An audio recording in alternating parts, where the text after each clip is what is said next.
Hello, Revere, and welcome to the Revere Veterans and Community. Today we have another great show with another great guest.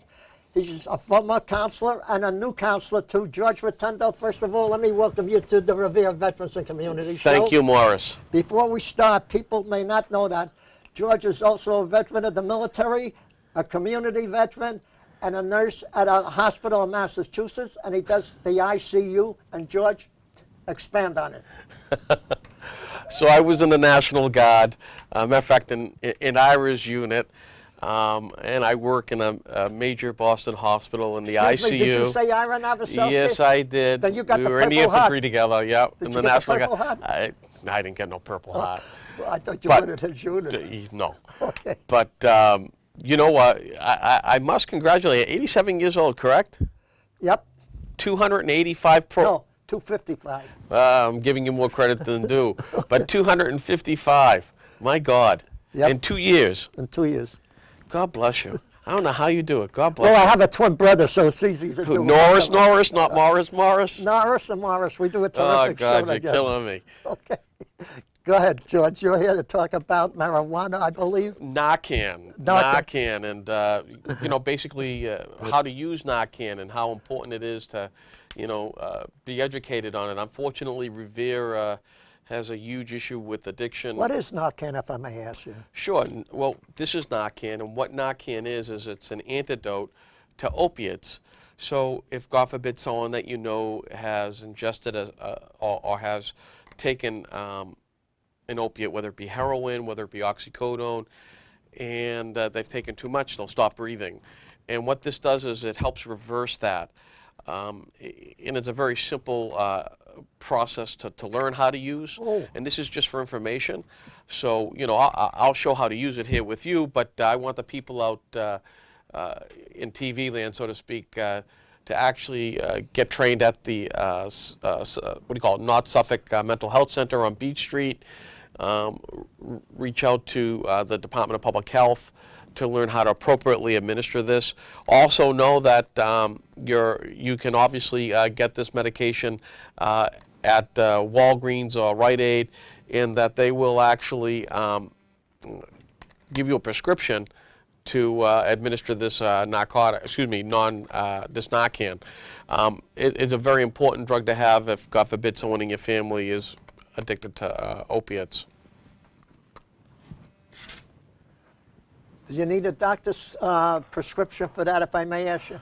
Actually, the pharmacist can write the order, and for the most part,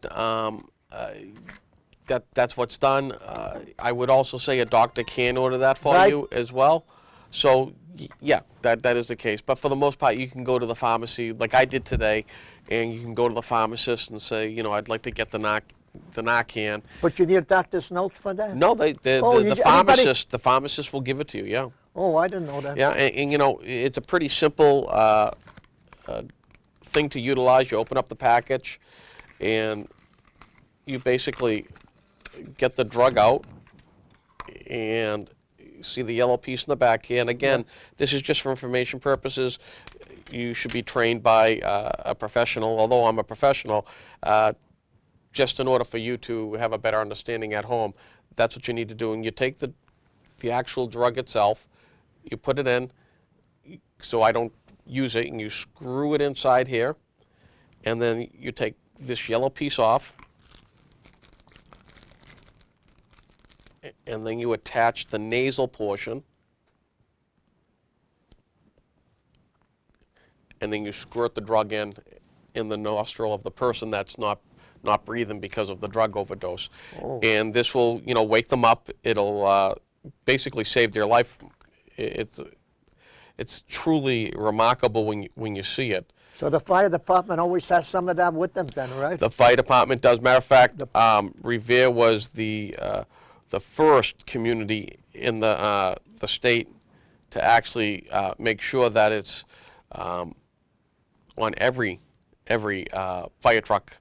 And again, just to show you, you put the syringe in here, you screw it on, make sure the nasal prong piece is there, you put it up to their nose, make sure their head's back, and you press it in. If they're not breathing, you should rescue breathe for them. If you're comfortable in doing that, it'll help get the medication inside them as well. Can you become addicted to that, George? Not at all. In fact, this is the drug to counteract those who are addicted to opiates and so forth. And this is life-saving medication right here. I have to ask you this here. Is it possible that there are certain places where people that are drug addicted, excuse me, can go and get that without the pharmacy? In other words, is there places beside the hospital? I'm sorry. So the Department of Public Health has various sites on their website. Oh, they do? That'll tell you. North Suffolk Health Center here, I believe, also will give it once trained. And I'm sure there are other community organizations throughout the area that would do as much as well. Now, the reason I mentioned this to you because some of the people that are running for office nationwide have come to New Hampshire and said New Hampshire has a great drug problem. Massachusetts has. A bigger drug problem by virtue of our population. And in fact, sadly to say, Revere is probably the most inundated with addiction in the state. By percentage population, we have Revere. We have an extremely high rate of overdose, and we have an extremely high rate of use. And Revere, Chelsea, Everett, probably in the top 5. I'm wondering then, how did this drug get into this? Where is the drug coming from? Well, my understanding is, and there are experts out there, so would listen to the experts, but my understanding is that the majority of these drugs come from Afghanistan. It's an opiate, and it's sent up here through this, the cartels through the border. So I was going to ask you, these are questions that were given to me, by the way, by some of the people. How big of a problem is really the drug addiction? But the way you're talking it's about massive. It's massive. It's massive in terms of human suffering. It's massive in the terms of people who need to be treated, in the sense that a lot of times when they shoot up, what happens is they end up getting infected, they become sick, their heart valves get infected. It costs the taxpayers millions of dollars in treatment. It's also massive in the sense that people have to feed their addiction. So if they're not getting high, they have to find money to get high. And that comes in way of either employment or, for the most part, stealing or even selling the drug itself. Right. Now, well, you are a nurse at the ICU at At the Brigham, yep. No, I don't want to mention hospital. Okay. Massachusetts Hospital. On average, how many people a day go in there for this problem, drug addiction, approximately? There's just a statistic that the Department of Public Health has, but my raw guess, it got to be in the hundreds. A day? Yes. A day? Throughout Massachusetts, yeah. And how many, now I got to ask you if you don't know, I mean, that's a tough one. But how many deaths a day occur because of drug addiction, just in the Commonwealth of Massachusetts? Again, it's a number that I don't know off the top How of my many, head. do you have an idea in the city of Boston? I don't know that answer. But I'm sure any life loss is substantial. I know that. In Boston, as a matter of fact, they are, what I've read on in the newspapers, is that they were talking about actually setting up parlors in which they would put a nurse there to watch the addict shoot up so that they would safely shoot up. It's that big of a problem because they inundate the ER, that they're actually setting up, like they do in Europe, a place where someone who's addicted can go in, wrap their arm up, and shoot up heroin. In other words, they'll never get off the heroin, they just go there to get more heroin. Well, I mean, in that particular case, it's more of a sense of public health, that they're trying to not exhaust the system by having EMS, or for that matter, having them go to the ER, making sure it's safe use. I understand the theory. I don't particularly agree with it. You're perpetuating the process, and I think that's just something I can't agree with. But, and I agree with you on that, by the way. And talking about agreement, Judge, I have to ask you this here. Correct me if I'm wrong. They want to have marijuana parlors. I think they mentioned 4 so far in the Commonwealth, just 4? Right, and I believe the city council, prior to me coming on, had voted for one to come in the city of Revere, dispensing center. That's final? You mean we're going to get one with a high drug addiction rate in Revere? We're going to get now the marijuana parlor? They actually haven't gotten their license from the state yet, but they have gotten the right to locate here in Revere. And to my dismay, and as much as one person would disagree and so forth, as well as we both would, the fact remains that it's a lawful thing here in the state. And in fact, we've actually designated areas in the city under zoning so that this could take place to comply with the law. Because if you didn't do that, they could take you to court and sue you for sue you to put it here. So it's a very tough tough thing. It's a tough choice that the council had to swallow. Oh, wouldn't it have been better if they let the people and the Commonwealth? I think that the people of the community should have been able to vote on it. Yeah, but I wasn't on the council at that point. I didn't have any say in it. I got to be honest with you. I mean, I love the city of Revere. I think it's a great city, but all we're doing is inviting more problems when we bring things like that, and that's my personal opinion. But you know, but the law is the law, and that's a final law. It's not finalized yet. Again, you're talking about land use law, with having the ability to put a place like that here, versus a licensing law where the the facility is able to actually do that. Is that going to be people going to that parlor and they're going to be treated there, or they're just going to go in there, buy the thing, and take it out? Again, I don't know what because I could go into a marijuana, buy the stuff, and then I can go out and sell it to John Doe over there at a higher price than what I pay for it, and he may be addicted to it, and he may prove something fatal. So his parents could come back to me, and what do I do then?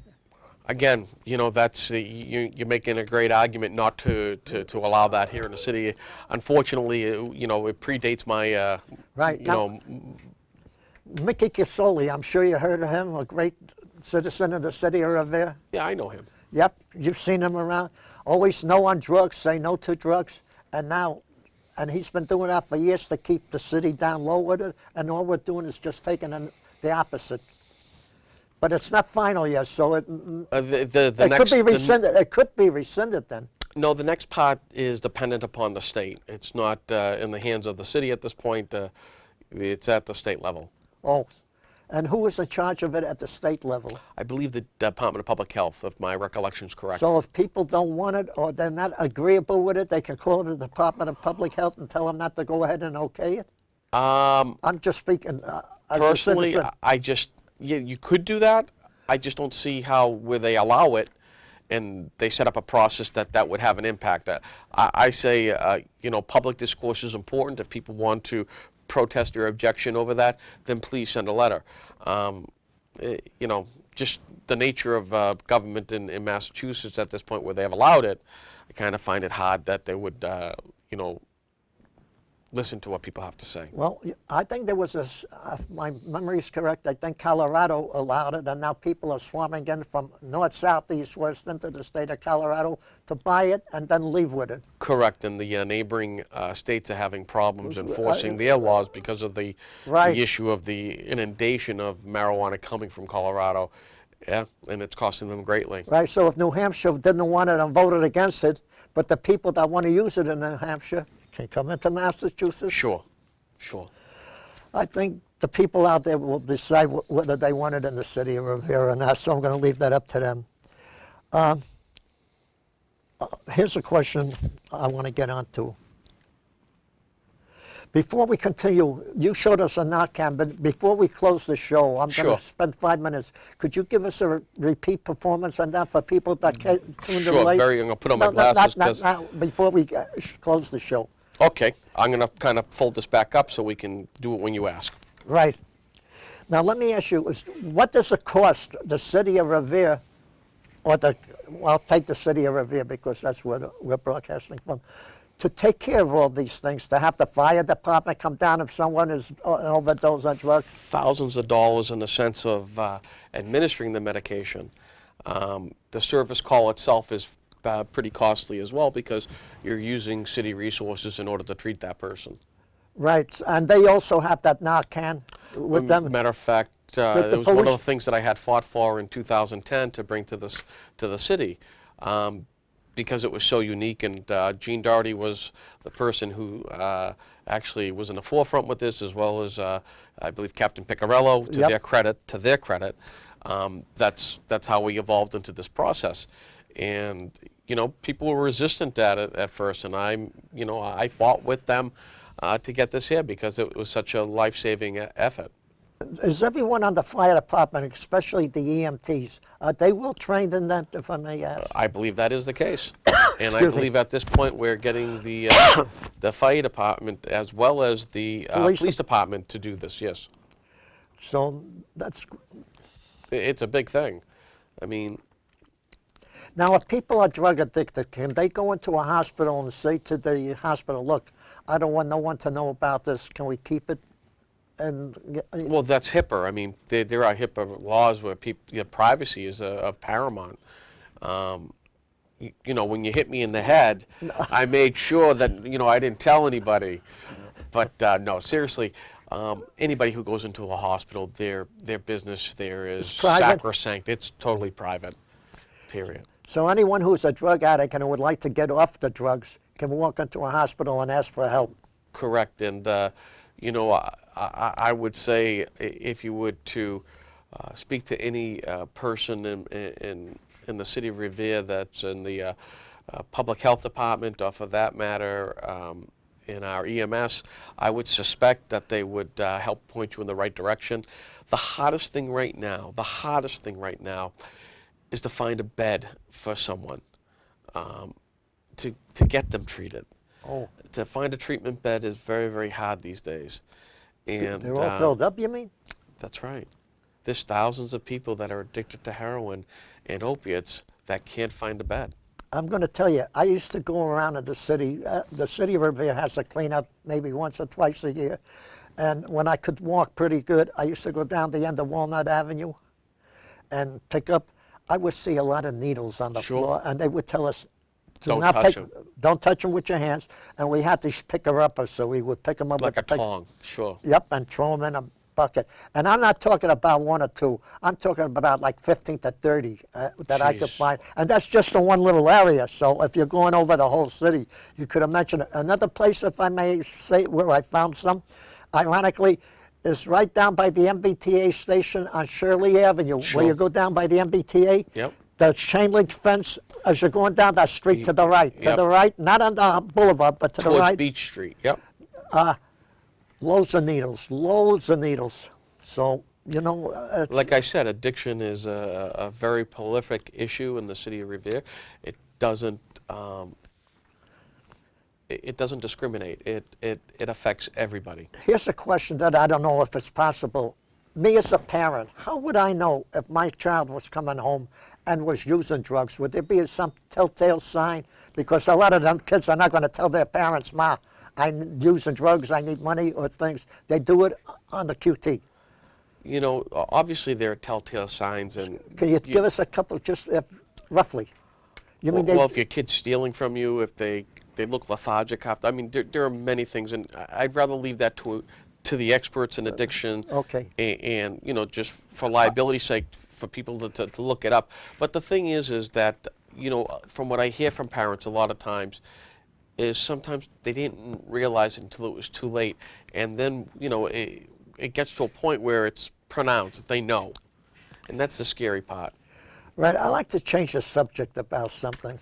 Here we go. Okay, I know this has nothing to do with narcotics or marijuana.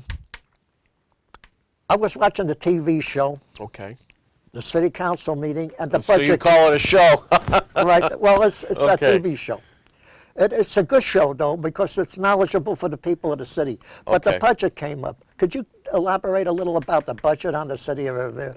Are you talking about the so-called deficit? Or Yeah, I didn't know, you said deficit? Yeah, there is. I mean, I didn't know there was a deficit. I don't believe there is. I mean, from what the mayor had stated at the last meeting is that there was no actual deficit that he had. You're talking about the new mayor. Correct, Okay. correct.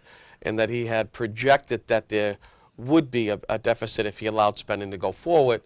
But the math to me just doesn't add up no matter how you look at it. We have probably no more than 400 employees on the city side of the budget, and he had projected that there would be $900,000 that would have been spent, and you're talking about 25% of your force utilizing overtime.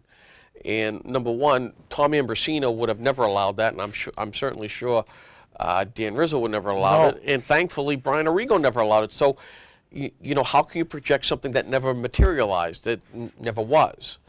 And if you're basing your numbers on what happened in December or what happened in November during the snow months, well, yeah, obviously you're going to have overtime then, but and we had tons of water breaks, so you're going to have overtime then. But I kind of find it hard to see 25% of your staff being allowed to have overtime.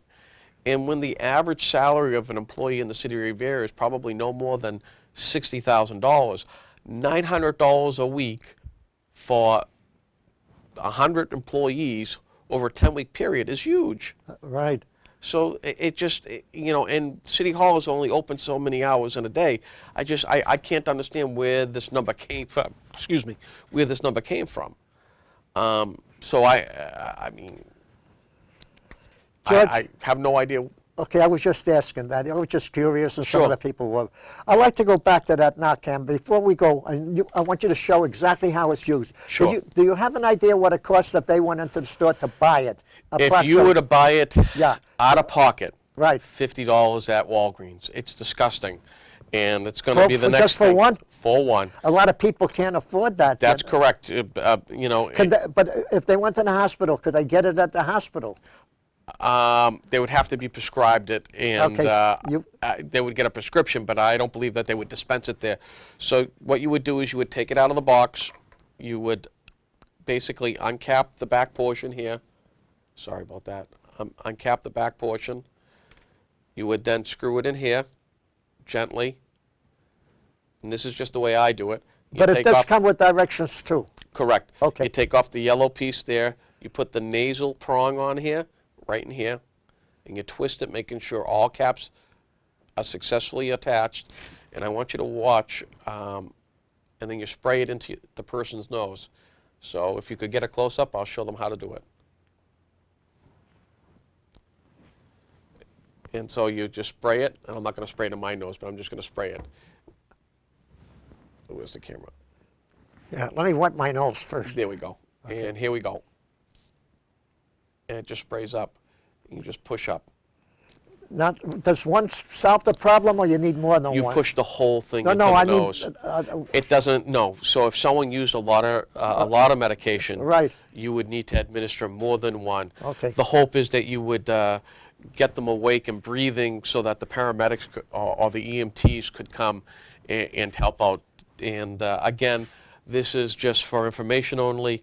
You should be seeking training through the proper agencies, the Department of Public Health, or the North Suffolk Mental Health over here on Beach Street, or for that matter, the Revere Fire Department. Again, this is only for information purposes, and this is life-saving. It certainly is, and I would like to say that to the kids over there. If any of you are on the drug addict, please get off it, because eventually it will kill you. It will kill you.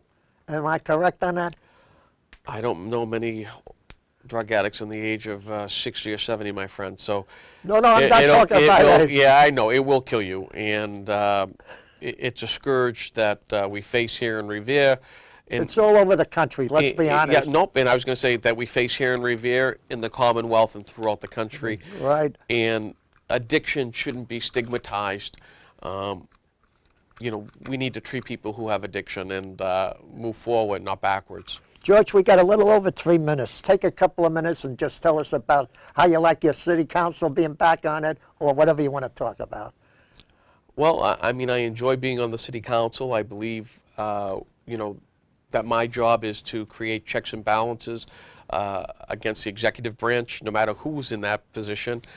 I think we have a great mayor, Mayor Arrigo, and I'm going to challenge him, and he's going to know it. But in the end, Brian's going to be probably one of the best mayors that we have in the city. I think he's doing a great job. I do too. There are some things I disagree with, and some things that I totally agree with, and I will support him 100% in that.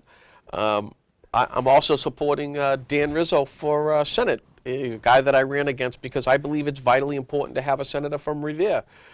We face many challenges, a $100 million decree from the EPA, the construction of a new high school. So, you know, regardless of me and Dan's differences in the past, I feel it's vitally important to have a senator from Revere. I just look to what Petrocelli and Travellini did in East Boston and what Birmingham did in Chelsea, and I believe having a Revere senator will do that for the city of Revere. That's terrific. And first of all, just take 1 minute. What would you like the city of Revere to do in the future, if you could? If you could do something that the city hasn't done, what would you like to see coming up? More development in our community. More development. Business, you mean? More business development. I'd Yeah. like to see Wonderland Dog Park turned into an innovative zone. Yep. And have a mixed use there of offices as well as technology such as robotics and information technology, so that we can move forward in the future, so that our children can have not only a place to live, but a place to work. That would be fantastic. So, George, I say, first of all, let me say thank you for taking the time off. Thank you to for come up having me. here. And it was an honor to have you show that. I had a drug problem too, you know. I couldn't afford it. That was my problem. Okay? I just thought I'd let you know that. You're But, killing me. no, but anyway, at my generation, we seldom had a drug problem. This came a little later when the people came back from Vietnam, and that's where it really started to Fester. blossom. Fester is the word. So let me thank you again for coming down, and God bless you, George.